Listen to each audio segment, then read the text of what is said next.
오늘 함께 나누실 말씀은 요한복음 4장 43절부터 54절의 말씀, 우리 함께 읽겠습니다. 시작. 이틀이 지남에 예수께서 거기를 떠나 갈릴리로 가시며 친히 증언하시기를 선지자가 고향에서는 높임을 받지 못한다 하시고, 갈릴리의 이름에 갈릴리인들이 그를 영접하니 그는 자기들도 명절에 갔다가 예수께서 명절 중 예루살렘에서 하신 모든 일을 보았음이더라. 예수께서 다시 갈릴리 가나에 이르시니 전에 물로 포도주를 만드신 곳이라. 왕의 신하가 있어 그의 아들이 가버나움에서 병들었더니 그가 예수께서 유대로부터 갈릴리로 오셨다는 것을 듣고 가서 청하되 내려오셔서 내 아들의 병을 고쳐주소서 하니 그가 거의 죽게 되었습니다. 예수께서 이르시되 너희는 표적과 기사를 보지 못하면 도무지 믿지 아니하리라. 신하가 이르되 주여 내 아이가 죽기 전에 내려오소서. 예수께서 이르시되 가라 내 아들이 살아있다 하시니 그 사람이 예수께서 하신 말씀을 믿고 가더니 내려가는 길에서 그 종들이 오다가 만나서 아이가 살아있다 하거늘 그 낫기 시작한 때를 물은즉 어제 7시에 열기가 떨어졌나이다 하는지라.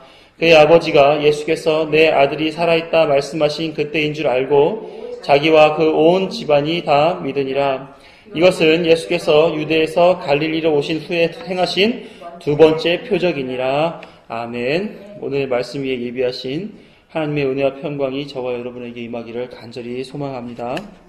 오늘은 표적 두 번째 시간으로 왕의 신하의 아들을 고치신 예수님의 말씀을 나누도록 합니다. 지난주 우린 표적 첫 번째 시간에서 표적이 무엇인가에 대한 이야기를 나눴습니다. 표적은 세메이온이라고 하는 단어인데 징조, 표시 이런 의미를 가지고 있다 했습니다. 그래서 전하고자 하는 메시지가 있는데 그것을 가리키는 표적을 두어서 그것이 이 말씀을 나타내는 것이다 하는 것을 보여주는 방식을 취하신 거예요. 그래서 들을 자와 듣지 못할 자를 구분하시고 들을 자에게 자신을 나타내시는 방식을 취하신 것이 바로 이 표적인 것입니다. 그래서 예수님은 요한복음 1장 51절에서처럼 나다나엘에게 말씀하시기를 하늘이 열리고 하나님의 사자들이 인자 위에 오르락 내리락 하는 것을 보리라 하시니라 하시면서 이 표적들을 통해서 하늘을 오르락 내리락 하는 그 받침인 인자, 그 중개 역할을 하시는 그 예수님을 보여줄게, 나를 보여줄게, 이렇게 하신 것이 바로 이 표적의 이야기들입니다. 또한 그 표적에 대해서 사도 요한은 요한복음 20장 30, 31절에서 이렇게 표현하고 있어요. 시작. 예수께서 제자들 앞에서 이 책에 기록되지 아니한 다른 표적도 많이 행하셨으나 오직 이것을 기록함은 너희로 예수께서 하나님의 아들 그리스도이심을 믿게 하려 함이요 또 너희로 믿고 그 이름을 힘입어 생명을 얻게 하려 함이니라. 요한복음은 귀 있는 자, 들을 자들에게 표적을 보여줌으로써 예수가 하나님의 아들 그리스도이심과 구원을 얻게 할 뿐으로 믿도록 이끌어주는 책이라고 사도 요한은 소개하고 있는 겁니다. 그러므로 표적을 보면서 저분이 우리를 구원하실 하나님의 아들 예수 그리스도시구나 하는 것을 알게 되고 믿게 되기까지 나아가게끔 되는 거예요. 그것을 증명하기 위한 책이기 때문에 사도 요한은 이와 같은 표적이 많다고 말하면서 그 중에서 표적 7가지를 기록하면서 그 7가지 표적들로도 충분하게 예수 그리스도를 증명해내고 계신다라는 것을 소개하고 있는 거예요. 그래서 우리는 지난주 요한복음 2장에 가나의 혼인잔치에서 물로 포도주를 만드신 표적을 이야기 나누면서 예수님이 누구이신지에 대해서 알아보았고, 오늘은 두 번째 시간으로 왕의 신하의 아들이 치유받는 사건을 통해 예수님이 누구이신지를 알아보는 그런 시간을 가지려고 하는 겁니다. 이 본문에서 우리가 먼저 좀 갖추고 시작해야 할 어떤 명제가 있다면 이거예요. 하나는 예수님을 영접하지 않는 자들이 있고 또 하나는 예수님을 영접하는 자들이 있더라 하는 것을 우리가 가지고 들으시면 이해가 더 좋으시리라고 생각이 됩니다. 예수님이 갈릴리로 가시면서 이와 같은 말씀하셨어요. 44절을 보시면 선지자가 고향에서 높임을 받지 못한다 이렇게 말씀하셨어요. 이 같은 말씀을 마태복음에서도 언급하셨는데 마태복음 13장 54절부터 58절을 보시게 되면 이렇게 하고 있습니다.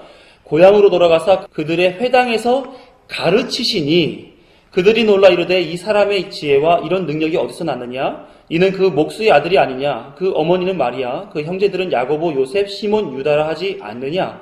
그 누이들은 다 우리와 함께 있지 아니하냐? 그런즉 이 사람의 이 모든 것이 어디서 났느냐 하고 예수를 배척한지라. 예수께서 그들에게 말씀하시되 선지자가 자기 고향과 자기 집 외에는 존경을 받지 않음이 없느니라 하시고 그들이 믿지 않음으로 말미암아 거기서 많은 능력을 행하지 아니하시느니라. 고향에서 예수님이 하신 일은 회당에서 말씀을 가르치신 일이었어요. 회당은 유대교의 예배 장소죠. 그곳에서 사람들이 모여섰을 때 그들에게 하나님의 말씀, 비밀, 하나님의 나라, 이런 하나님에 관련된 또 율법에 대한 이야기들, 이런 것들을 가르쳤을 거란 말이에요. 그래서 그곳에서 예수님의 가르침을 받은 사람들은 그 예수님의 지혜에 놀랄 수밖에 없었어요. 그것을 누구도 따라가지 못하는 그런 내용들을 담고 있었기 때문이 아니었겠나 이런 생각합니다. 그런데 중요한 것은 그 지혜를 사람들은 받아들이지 않았다는 거예요. 받아들이지 않는 그런 신앙의 모양들, 그들의 하나님에 대한 믿음의 문제들, 이런 것 때문에 예수님은 마찬가지 일이라 여기고 말씀하시는 거예요. 선지자가 고향에서는 높임을 받지 못한다. 그런데 예수님이 말씀하신 것과 달리 이 사람들이 예수님을 영접하는 모습을 우리에게 보여주죠. 45절을 보시면 갈릴리에 이르심에 갈릴리인들이 그를 영접하니 이는 자기들도 명절에 갔다가 예수께서 명절 중 예루살렘에서 하신 모든 일을 보았음이더라. 예수님이 행하신 일들을 봄으로써 그들이 영접할 마음을 가지게 되었다 하는 겁니다. 사람들은 자신의 눈으로 확인된 신비스러운 일에 마음을 빼앗기기가 쉬워요. 이들이 본 것은 기적의 일이었죠. 그죠? 6월절에 행하신 특별한 일을 경험한 이들은 예수님을 받아들이기 시작했어요. 예수님에 대해서 내가 믿어야 될 분이구나 하는 것을 생각했단 말입니다. 그런데 왜 예수님은 선지자가 고향에서 높임을 받지 못한다라고 얘기했었을까요?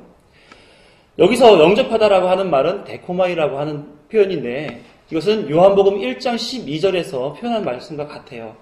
12절을 보면 영접하는 자, 곧 그 이름을 믿는 자들에게는 하나님의 자녀가 되는 권세를 주셨으니 하나님을 인정하는 그 믿음으로 영접하는 자에게는 하나님의 자녀가 되게 해준다라고 하는 그런 어떤 공식이 있었는데 그런데 예수님은 왜 저렇게 표현하셨을까 하는 겁니다. 예수님 보시기에 이들의 영접은 지금 요한복음 1장 12절에서 말씀하셨던 그 영접과 같지 않다라고 하는 거예요. 그들은 예수님이 행하신 신비한 일을 눈으로 봄으로써 영접한, 거기에 기인한 그런 영접인 거죠.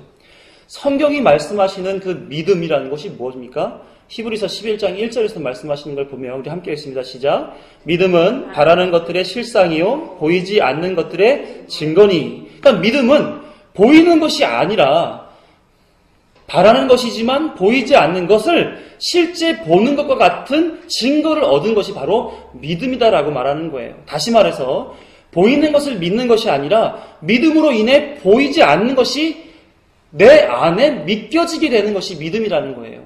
그래서 세상은 seeing is believing을 말하나 교회는 believing is seeing을 말하는 그런 것이 바로 교회라는 거 하는 겁니다. 사람들은 아말금이 금으로 바뀌는 현상이나 병 고쳐지는 현상, 또 방언을 말하고 또 죽은 자가 살아나고 귀신이 쫓겨나는 그런 현상에서 신앙을 찾을 때가 많습니다. 내가 할 수 있는 것이 아니고 사람이 할 수 있는 것이 아니라 뭔가 신적인 능력이 있는 사람이나 직접 신이 하셨을 것이다 이렇게 여기고 거기서 신앙을 찾지요. 그러면서 내가 보았고 들었고 경험했는데 어떻게 그것을 믿지 않을 수 있겠습니까? 이렇게 반문한단 말이에요. 그런데 예수님은 그렇게 말씀하시지 않으셨어요. 못 박힌 손바닥과 찔린 옆구리에 손을 넣어보지 않으면 믿을 수 없다는 그 도마의 의심에 예수님이 이렇게 말씀하신 거예요. 요한복음 20장 29절에서 예수께서 이르시되 너는 나를 본고로 믿느냐? 보지 못하고 믿는 자들은 복되도다. 그러므로 이 사람들의 영접은 그 사람들 눈으로 보고 믿어야겠다라고 하는 자기 선택에서의 믿음이기 때문에 예수님이 말씀하시는 진정한 믿음이라고 말할 수는 없는 겁니다. 단순히 예수님이 행하신 기적들이 그들의 감정을 동요하고 그들 같이 함께 있는 그 군중들의 심리에 의해서 예수님을 받아들이는 것 밖에는 볼 수가 없는 거죠. 그래서 요한복음 7장에서 그 자리에 다시 외부로 나가셨다가 다시 들어오셨을 때에 사람들의 반응을 한번 보시자는 거예요. 요한복음 7장을 보시게 되면 다시 갈릴리에서의 예수님이 과연 그리스도인가 아닌가에 대한 논쟁이 벌어지게 돼요. 그리고 논쟁을 그 7장에 쭉 관련돼서 얘기를 합니다. 일부는 예수님을 경험한 자로서 그가 행하시는 일들에 대해서 우리가 어떠한 경로를 통해 이루어졌는지 알지 못하는데 그를 우리가 그렇게 부정할 필요가 있겠는가 하고 열린 마음을 가진 자들이 있었고, 또 다른 사람들은 아니다. 어찌 베들레헴에서 어찌 갈릴리에서 그런 선지자 같은 자가 나타날 수 있는가 하는 그런 논쟁들이 계속 있었단 말이에요. 심지어는 요한복음 3장에 있었던 나다나엘이 다시 나타나가지고 그분이 하신 일에 대해서 우리가 확정 지을 수 있는 능력이 없다면 그를 열어놓아야 되지 않느냐 이렇게 얘기했었을 때 바리새인과 서기관들은 이 땅에서 그런 선지자 나올 수가 없다라고 말하면서 이렇게 얘기합니다. 논쟁을 잠재우는 결론을 이렇게 맺습니다. 요한복음 7장 53절 시작. 그들이 대답하여 이르되 너도 갈릴리에서 왔느냐? 찾아보라. 갈릴리에서는 선지자가 나지 못하느니라 하였더라. 이 얘기를 하면서 예수님의 존재에 대해서 갈릴리 사람들에 대한 지도를 딱 종결시켜놔요. 더 이상 갈릴리에서는 선지자가 있지 않는다. 그런데 문제는 여기에 아무도 반박하지 않아요. 그렇구나로 끝나게 됩니다. 예수님은 기적을 기대어 신앙을 가지는 이들에게 대하여 말씀하시기를 누가복음 10장에서 보게 되면 이런 일이 있었어요. 70인의 제자들이 파송을 받습니다. 그 앞에 예수 그리스도의 이름을 가지고 여러 가지 능력을 행하였는데 귀신들이 거기에 굴복하더라는 말이에요. 이 모습을 본 그 70의 제자들이 얼마나 고무되었는지 몰라요. 주의 이름을 외칠 때마다 귀신들이 막 쫓아가는 그런 현상들을 봤단 말이죠. 우와, 신기하다. 예수님의 이름으로 못할 일이 없구나. 그러나 예수님이 그들에게 하신 말씀은 뭐냐면 너희들이 본 것으로 너희들의 믿음 삼지 말고 이것으로 기뻐하라고 얘기합니다. 누가복음 10장 20절에 시작. 그러나 귀신들이 너희에게 항복하는 것으로 기뻐하지 말고 너희 이름이 하늘에 기록된 것으로 기뻐하라 하시니라. 사람들이 눈에 보이는 신비로운 현상들에 대해서 마음을 빼앗기고 거기에 신앙으로 그것이 마치 신앙인 것처럼 붙잡고 살아가는 그 모양에 대하여 예수님은 경종을 올리시고 계신 거예요. 그러한 신비로운 일들에 너의 마음을 주지 말고 내 이름이 하늘에 기록된 것에 대하여 기뻐하여라.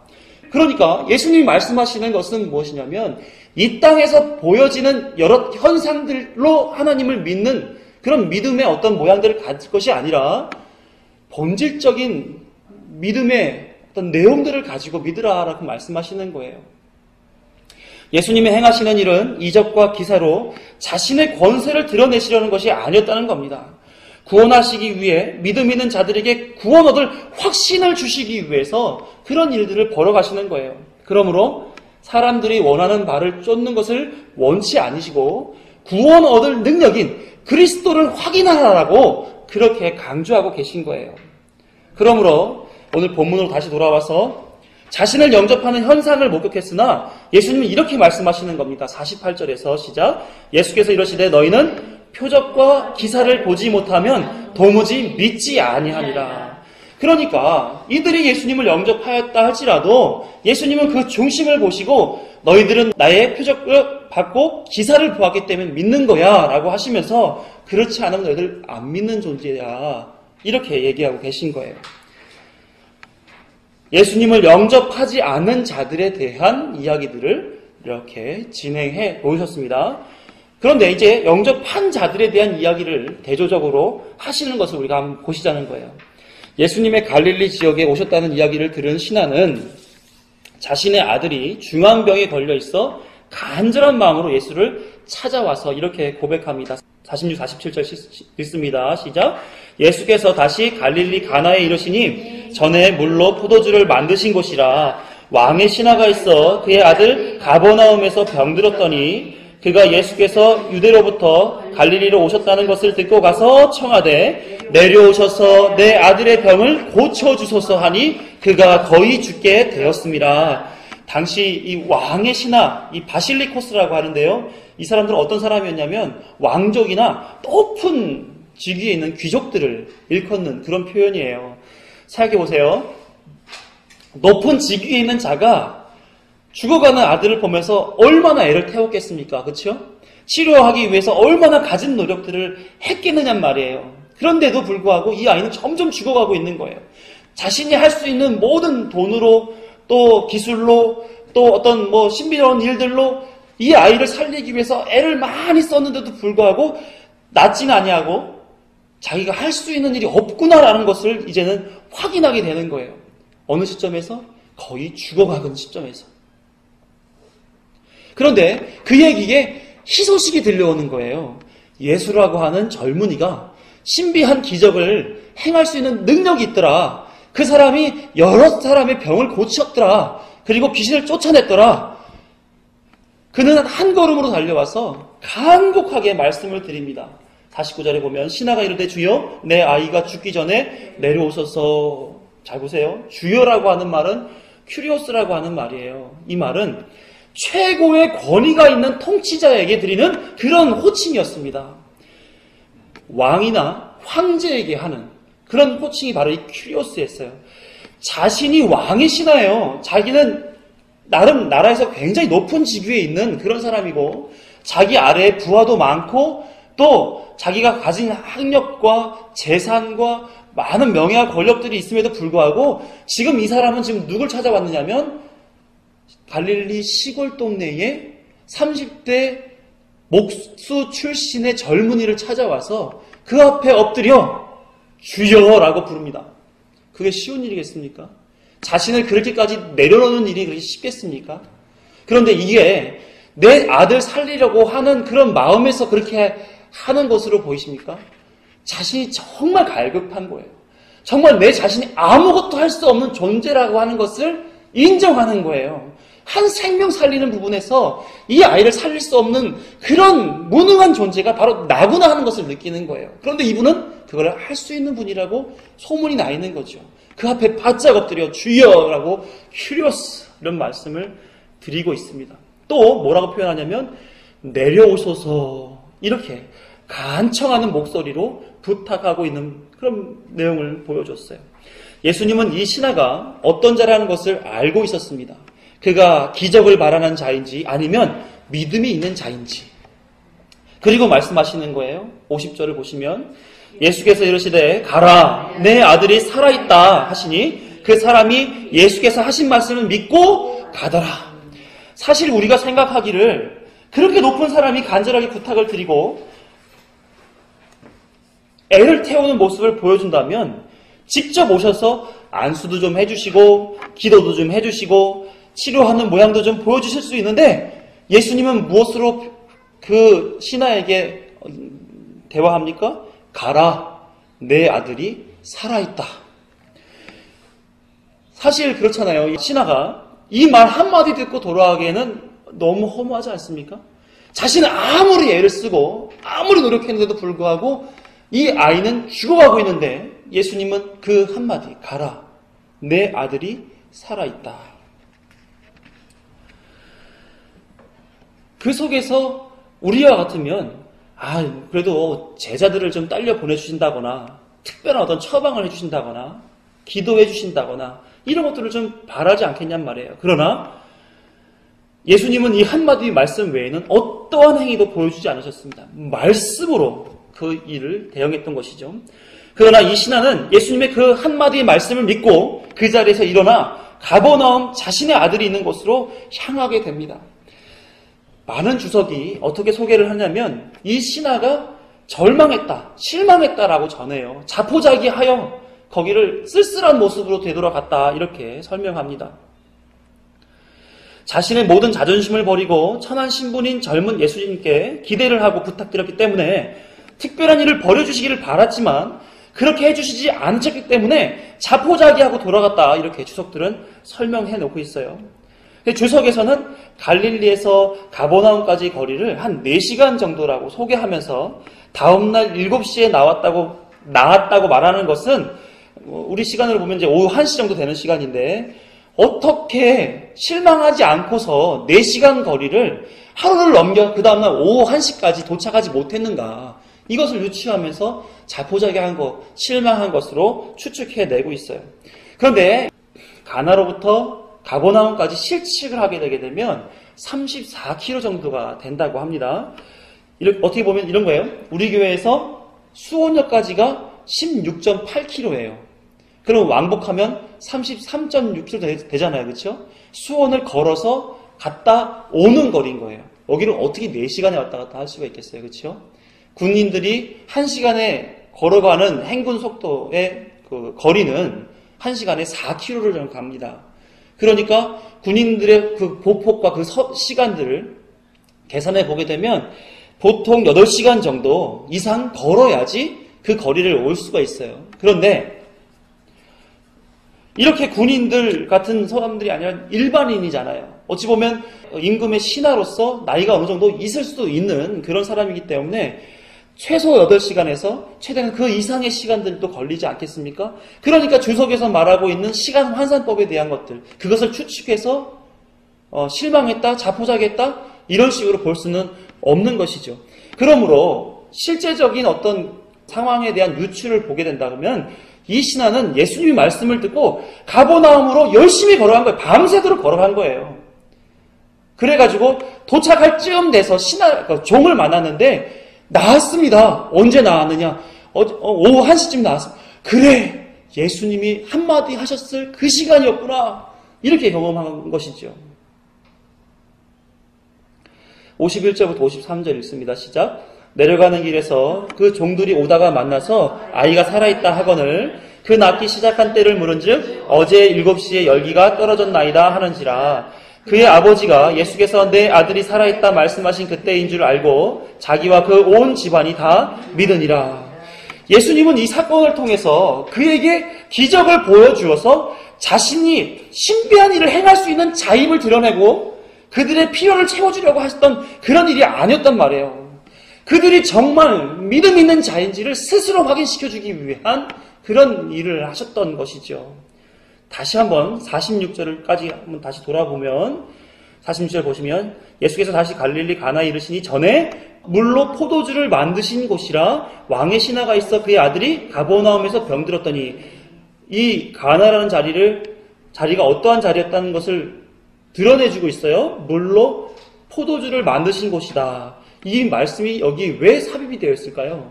첫 번째 표적이었던 그 물로 포도주를 만들었던 그 가나를 언급하는 이유가 뭘까요? 이것은 첫 번째 표적과 두 번째 표적이 나타내는 말이 같은 내용을 가지고 있다 하는 것을 증명해내시기 위해서 삽입시킨 거예요. 혼인잔치 속에서도 문제가 발생했지요. 잔치가 멈추게끔 됐어요. 왜요? 포도주가 없었기 때문에. 이 일을 누가 와서 얘기합니까? 마리아가 예수님 앞에 와서 고하게 됩니다. 이 사건에서도 아들이 죽어가는 이제 더 이상의 기쁨이 없는 그 상황에 이 신하는 예수님을 쫓아와서 그 얘기를 합니다. 살려주세요. 그렇죠? 그래서 그들의 필요에 대해서 예수님은 즉각적인 반응을 합니까? 그렇지 않아요. 신비로 응대하지 아니하시고 뭘로 일하셨어요? 말씀으로 일하셨어요. 두 군데가 동일하게 표현되고 있음을 보여줍니다. 이것들을 누가 확인했습니까? 가나의 혼인잔치에서도 종들이 그것을 확인했고 여기도 마찬가지로 종들이 그것을 확인시켜주고 있어요. 결국 그 두 사건을 통해서 어떠한 결과가 났습니까?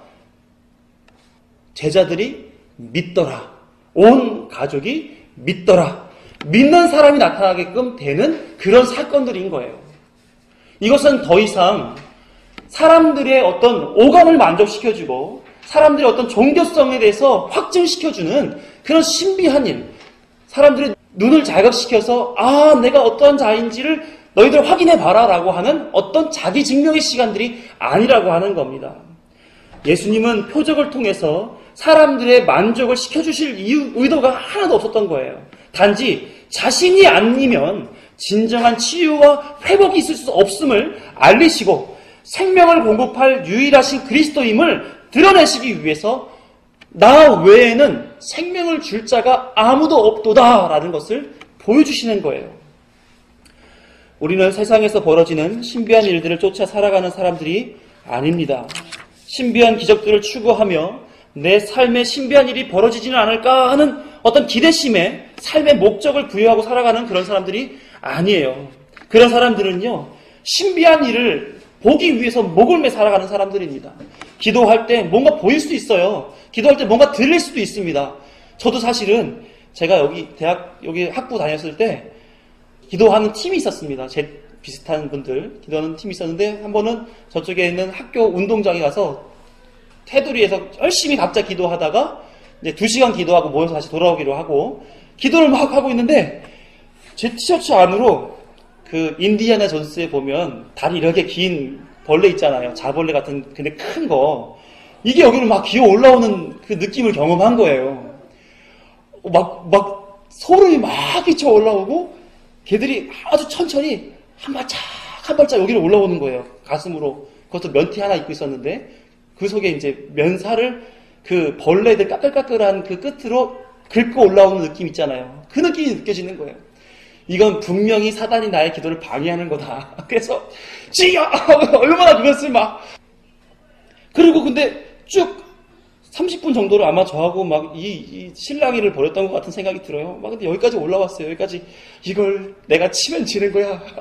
이걸 내려치면 난 지는 거야.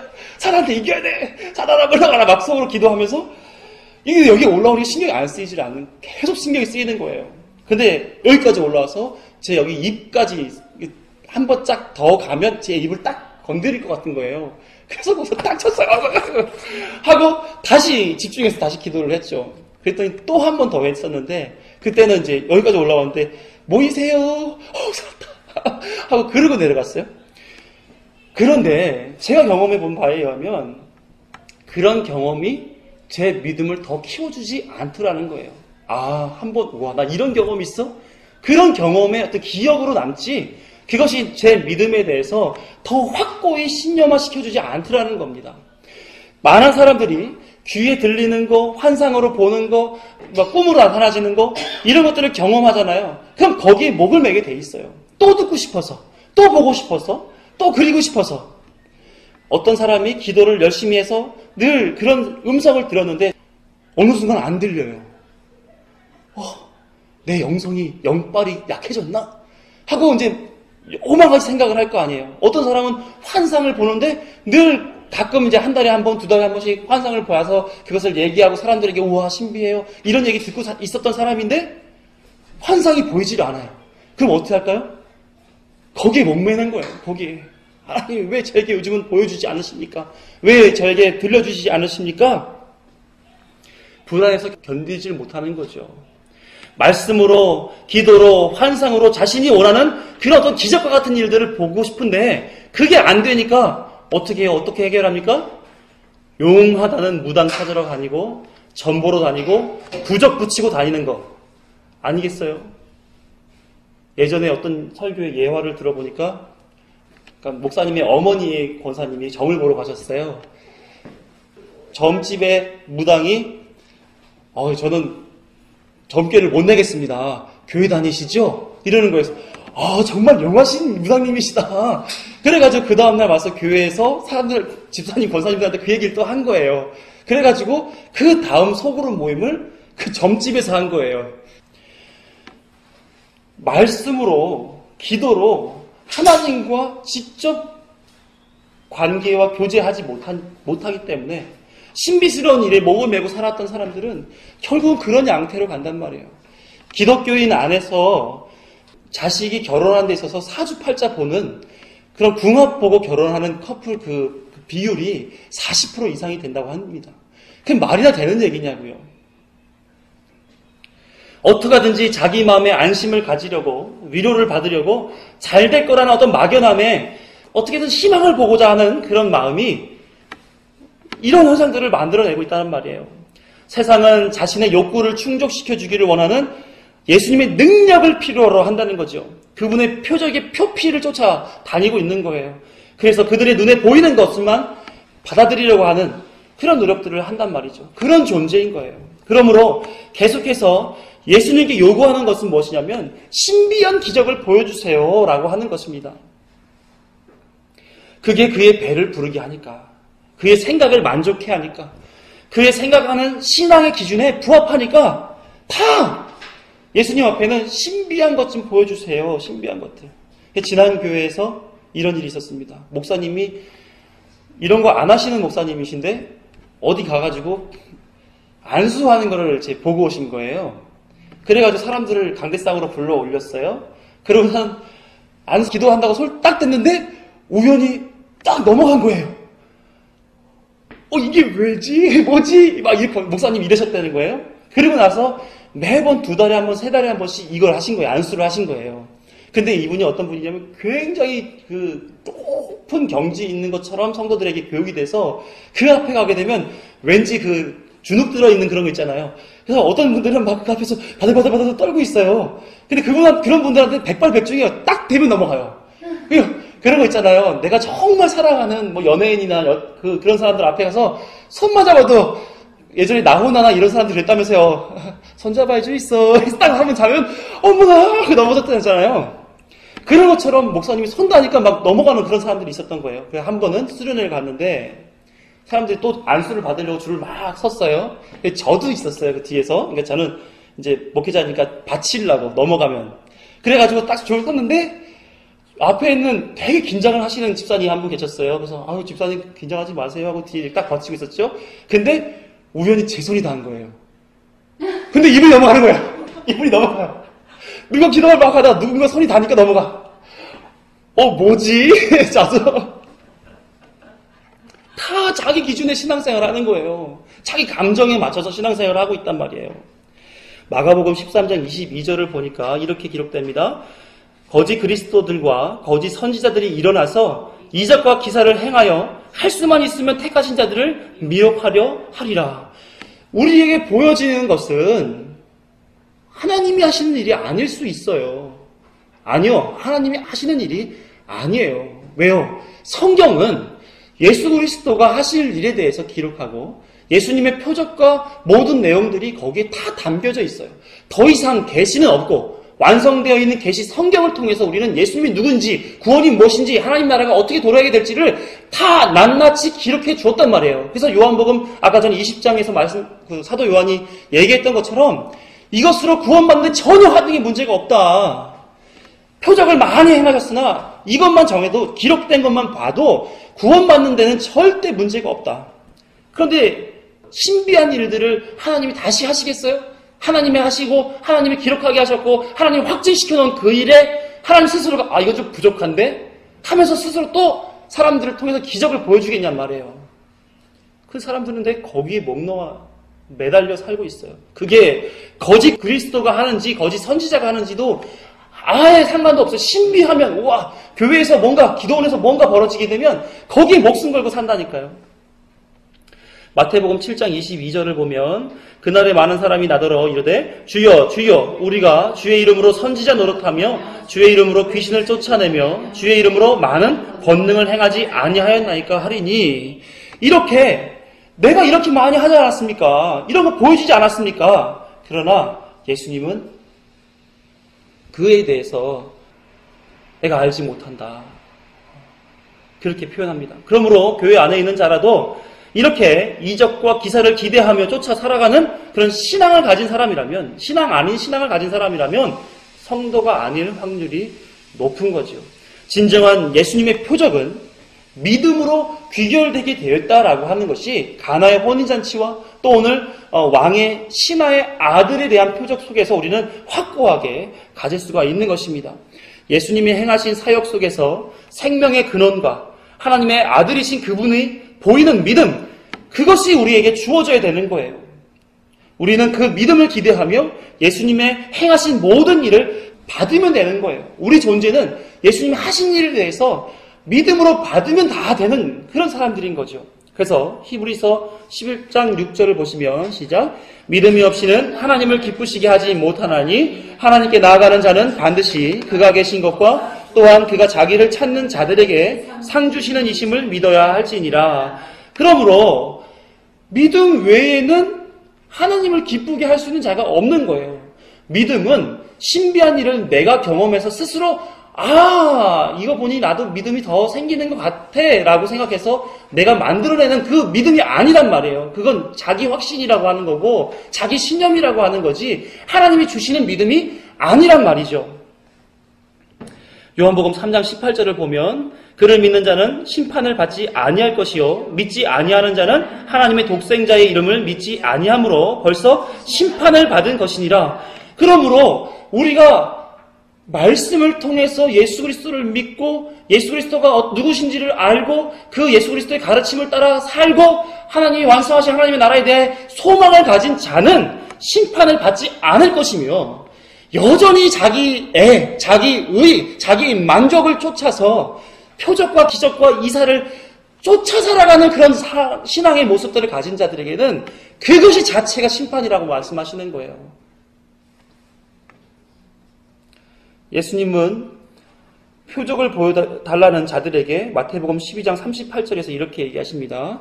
예수께서 대답하여 이르시되 악하고 음란한 세대가 표적을 구하나 선지자 요나의 표적 밖에는 보일 표적이 없느니라. 요나가 밤낮 사흘 동안 큰 물고기 뱃속에 있었던 것 같이 인자도 밤낮 사흘 동안 땅속에 있으리라. 예수님은 자신이 죽었다가 살아날 것이 유일한 표적이라고 말씀하신 거예요. 요나가 물고기 뱃속에 3일 있다가 나온 게 그게 표적이 아니라 예수님을 상징하는 얘기잖아요. 그래서 내가 십자가의 죽음과 3일 후에 부활의 모습을 보여줄 것인데 그것을 다 예표하고 있는 일이야. 다 표적 삼고 있는 일이야. 라고 얘기하고 계신 거예요. 이 표적의 사건은 어디에 다 기록되어 있습니까? 성경에 완벽하게 다 기록되어 있어요. 그러니까 예수님이 원하시는 믿음으로 인도하는 길이 다 어디에 있다는 얘기예요? 성경에 있다는 얘기고 그것이 우리에게 이미 주어졌다는 얘기고 그러므로 이제는 더 이상 표적을 쫓는 신앙이 되어서는 안 돼요. 눈으로 보여지는 거, 외적인 거, 신비한 거를 쫓아다니는 그런 신앙이 되어서는 안 되고 이제는 말씀이 소개하는 믿음의 인생이 내 삶의 현실로 발견되는 그런 특별한 삶을 살아야 되는 거예요. 사랑하는 성도 여러분, 말씀을 믿고 살았는데 그 말씀이 내 삶에 나타나 보여지더라 하는 경험이 있으십니까? 그게 예수님이 원하시는 거예요. 그래서 예수님 스스로를 보여주시려고 하시고 하나님 나라를 경험하게 하시고 이미 하나님 나라가 임하였다라고 얘기하시는 거예요. 그게 우리의 현실이 되라고, 현실이라고. 그러므로 세상 사람들이, 믿지 않는 사람들이, 아니면 믿음이 없는 사람들이 예수님의 능력을 쫓아 표적과 기적과 이사를 따라 살았다면 우리는 뭘 추구해야 됩니까? 예수님을 추구해야 되는 거예요. 예수님이 내 안에 계셔야 된다. 예수님으로 만족하고 예수님이면 충분하다. 이렇게 고백해야 되는 겁니다. 탕자가 아버지께로 돌아가겠다고 결단한 것은 먹고 살기 힘들었기 때문에 그렇습니다. 줄여 죽는구나. 이 고백 이후에 아버지께로 돌아오려고 했어요. 신하도 자신의 아들이 죽을 지경에 이르게 되니까 이제 예수님을 찾는 거예요. 내가 할 수 있었을 때에는 예수님 안 찾아요. 내게 능력이 있었을 때 돈이 있고 명예가 있고 권력이 있고 약이 있고 치료해 주겠다라고 하는 내 부하들이 있고 한다면 예수님을 안 찾았겠죠. 그런데 자신들이 할 수 있는 밖의 범위에 있는 것들을 보니 자신이 무가치하구나 하는 것을 알고 나에게는 예수님 밖에는 없구나, 아버지 밖에는 없구나, 이런 것들을 고백할 그 마음이 준비되니 아버지께로 돌아오고 예수께로 돌아오는 거예요. 다시 말하면 그리스도인의 고난은 주께로 향하게 인도하시는 하나님의 특별한 섭리라고 하는 것입니다. 그래서 우리에게는 고난이 축복인 거죠. 고통을 알기에 하나님께 매달릴 수가 있습니다. 그것이 바로 믿음이라고 하는 거예요. 그러나 믿음이 없는 자들은 자신이 고난 중에 누구를 찾아야 하는지도 몰라요. 그래서 자신의 고난을 위로하고 해결해 줄 수 있는 방법을 찾아서 신비한 걸 쫓아다니는 거죠. 뭔가 나에게 이 어려움에 대한 답을 제시해 주지 않을까? 뭔가 나에게 특별한 것을 이렇게 부적같이 가지고 있으면 그게 효험이 있어서 내 삶을 더 윤택하게 만들어 주지는 않을까? 작년 2013년에 우리나라 사람들 중에서 가장 듣고 싶은 말이 뭔가를 랭킹을 했는데 무슨 말인지 아세요 혹시? 잘 될 거야 하는 말을 했답니다. 사람들이 이 말 듣는 것을 제일 좋아했다는 거예요. 잘 될 겁니다. 잘 될 겁니다. 그래서 어떤 교회는 인사할 때 다 잘 될 겁니다. 이걸 인사했잖아요. 예배 끝나고 나서. 그렇게 해서 그거 잘 되게 되겠습니까? 그걸로 잘 되는 게 아니에요. 고통을 느끼기를 소원하는 병이 있어요. 아실 텐데 문둥병이죠. 한센병이라고 하고 나병이라고도 합니다. 이 병은 고통이 느껴지질 않아요. 그래서 이 병에 걸린 아이는 손이 타들어가는 줄 모르고 손에다 기름을 붓고 불을 붙여서 친구들에게 자랑합니다. 내 손에 불 붙었다. 아무리 추워도 추위가 느껴지지 않아서 런닝바람으로 돌아다니며 손발이 동상에 걸려서 잘라져 나갈 정도의 고통이 있다 할지라도 그 고통을 못 느끼는 거예요. 그게 바로 문둥병입니다. 그러니까 문둥병인 분들을 보게 되면 안타깝게도 손발이 정상적인 분들이 없으세요. 안면도 많이 이렇게 일그러져 있고. 자, 고통을 느껴야 치료를 할 수가 있어요. 그렇죠? 고통이 있어야 답을 찾을 수가 있습니다. 그러나 고통을 느끼지 못하면 자신이 죽어가는지를 알지를 못합니다. 믿지 않은 사람들은 내 영적인 고통이 있는지 없는지조차 모르는 사람은 내가 누구를 찾아야 되는지조차를 알지를 못하는 거예요. 그냥 자기 안에서 해결하려고 내가 소견의 어른대로 판단해서 이게 나한테 필요한 것 같아 라고 여기면 그냥 그게 하나님인 줄 알고 믿는단 말이에요.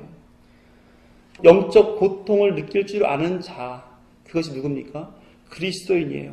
그리스도인은 자신의 신앙과 삶에서 고통을 느낄 수 있는 사람입니다. 그래서 그 고통을 주 앞에 고백하며 자신의 삶을 주께 의탁하고 주께서 아니면 주님이 아니면 아무것도 되지 않습니다 라고 고백하면서 주께서 말씀하시기를 기대하고 말씀하시기를 바라며 말씀하시는 그 앞에 엎드리는 그런 자가 바로 그리스도인입니다.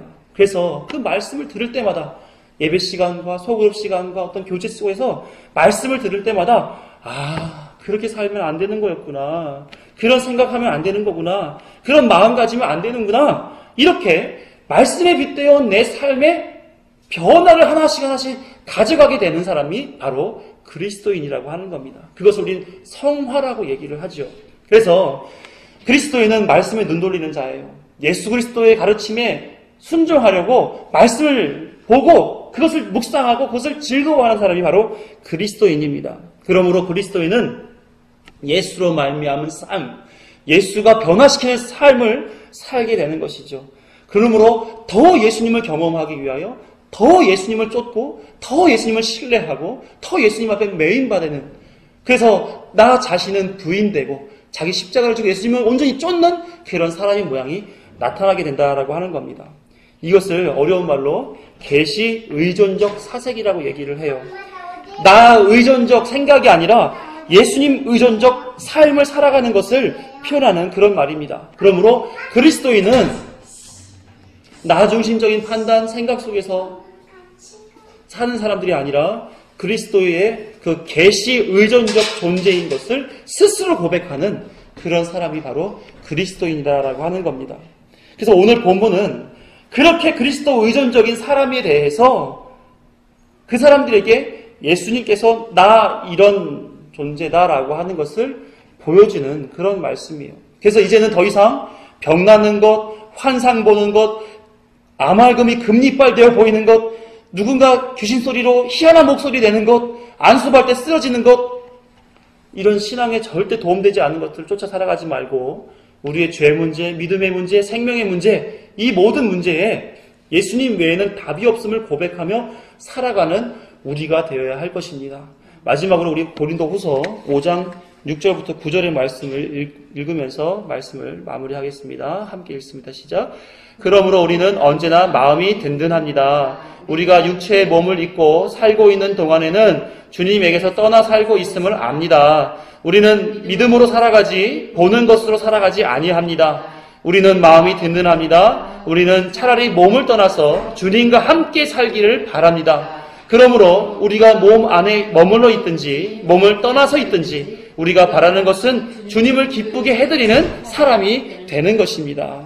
늘 항상 우리 삶 가운데, 신앙 가운데에 예수님만을 바라보며 예수님께서 완성하실 그 나라를 소망하며 예수님으로 기뻐하는 그런 저와 여러분이 되기를 간절히 축원합니다. 기도하겠습니다.